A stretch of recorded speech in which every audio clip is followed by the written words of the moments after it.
Ternyata dapetin skor Marlintes 90% itu ada caranya, tonton sampai selesai. Gimana caranya? Mari kita bahas. Sebagian perusahaan asing mewajibkan pelaut untuk melampirkan skor Marlintes sebagai olak ukur kemampuan bahasa Inggris mereka. Nah, dalam Marlintes ini ada beberapa jenis soal. Ada listening, grammar, reading, dan vocabulary. Tentunya tidak semudah itu untuk mendapatkan skor yang bagus, minimal 80%, tergantung kebijakan perusahaan. Saya akan share 3 cara agar bisa mendapatkan skor yang dibutuhkan, dari cara yang instan sampai cara yang paling benar. Yang pertama, belajar melalui lembaga yang membuka kelas Marlintes. Ada banyak lembaga yang menawarkan kelas Marlintes, salah satunya di Jakarta. Tapi saran saya, sebaiknya untuk pelaut yang belum bisa speaking, alangkah baiknya meningkatkan kemampuan komunikasi dulu, baru Marlintes. Jadi belajar speaking dulu ya, biar nggak bingung nantinya. Atau bisa juga ambil kelas private, biar lebih fokus belajarnya. Karena apa? Karena materi Marlintes itu lebih detail daripada speaking. Yang kedua, cara instan. Oke. 100% saya tidak menyarankan cara ini, tapi di sini saya cuma share beberapa cara yang sering digunakan pelaut Indonesia. Nah, ini salah satunya ya. Terkadang untuk perusahaan tertentu, mereka hanya menjadikan Marlintes sebagai formalitas saja. Jadi tidak terlalu penting ya.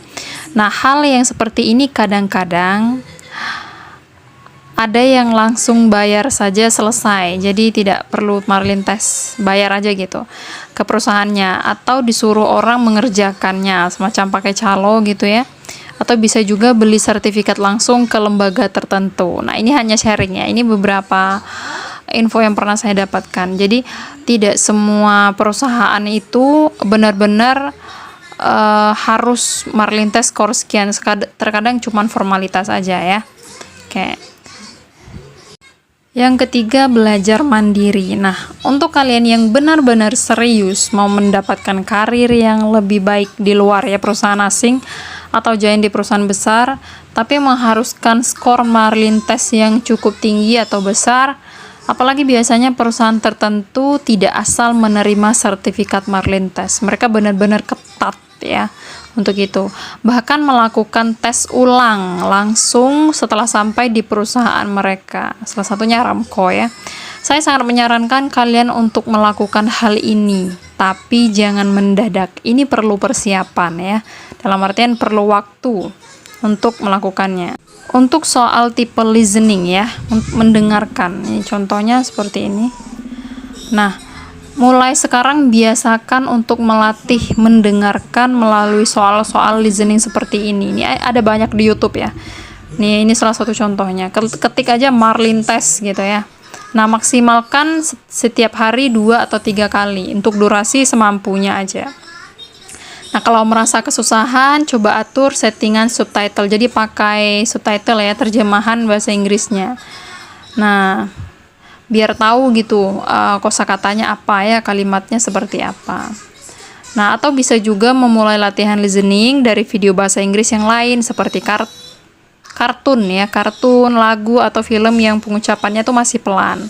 Artinya intinya begini, listening itu perlu dilatih konsisten ya, butuh waktu gitu, tidak bisa instan. Nah, silakan cari aja di YouTube gitu Marlintes. Nah, nanti ada soal pertama biasanya listening. Nah, silakan sering-sering mendengarkan, oke? Untuk melatih pendengaran kita. Selanjutnya soal grammar. Nah, untuk grammar ini ada beberapa cara yang bisa dilakukan ya. Karena cukup banyak materinya yang harus dipahami. Bisa langsung ambil private khusus grammar Marlintes. Nah, biasanya di saya itu kita cuma fokus ke grammar aja. Bisa juga belajar mandiri melalui channel ini, karena di channel ini saya selalu fokus membahas grammar Marlintes ya, karena memang pelaut Indonesia itu kelemahannya di grammarnya. Oke. Atau bisa juga belajar mandiri melalui YouTube, channel YouTube apapun itu ya. Nah, kalau mau belajar sendiri melalui YouTube, silakan pelajari tentang ini ya. Ini khusus grammar ya. Pertama itu tentang tenses. Ada simple present, simple past, simple future, present perfect, present continuous, past continuous, present perfect continuous. Silakan dipelajari. Terus passive voice, terus tentang modal, can, may, must, dan lain-lain. Terus tentang preposition. Preposition itu ngebahas tentang in, on, at, of. Terus ada artikel, and, the. Terus ada question word. Question word ini tentang pertanyaan ya, siapa, kapan, di mana, berapa lama, kayak gitu. Nah, silakan dibahas ini, silakan dipelajari ini. Mempelajarinya step by step ya, jangan semuanya sekaligus dipelajari, nanti malah pusing. Silakan pelajari poin-poin tadi secara mandiri.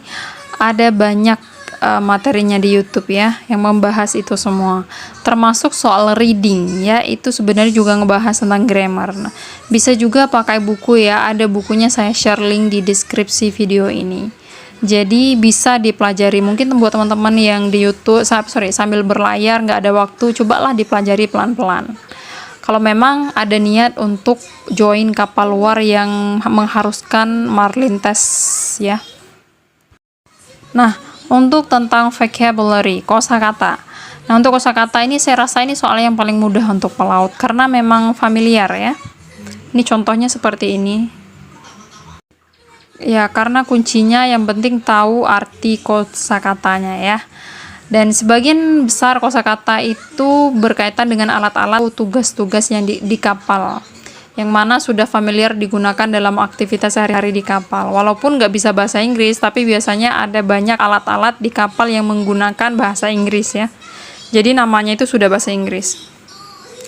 Oke. Tapi jangan khawatir, next video saya akan upload ratusan kosakata yang sering muncul dalam Marlin Test ya. Jangan skip videonya nanti ya, insya Allah saya upload besok. Di akhir video ini saya cuma mau bilang, alangkah baiknya belajar speaking dulu sebelum Marlin Test, agar nanti lebih mudah belajar Marlin Testnya. Lagian kan perlu lolos interview juga kalau mau join kapal asin. Pada intinya itu materi speaking sama Marlin Test itu tidak jauh berbeda, cuman Marlin Test itu dia lebih detail ya, sedangkan speaking itu tidak, kayak gitu. Makanya kalau kita sudah belajar speaking dulu, seenggaknya kan kita sudah tahu kulitnya. Nah, nanti untuk Marlin Testnya baru kita tinggal memperdalam, jadi tidak terlalu kaget seperti itu. Terima kasih banyak, semoga video singkat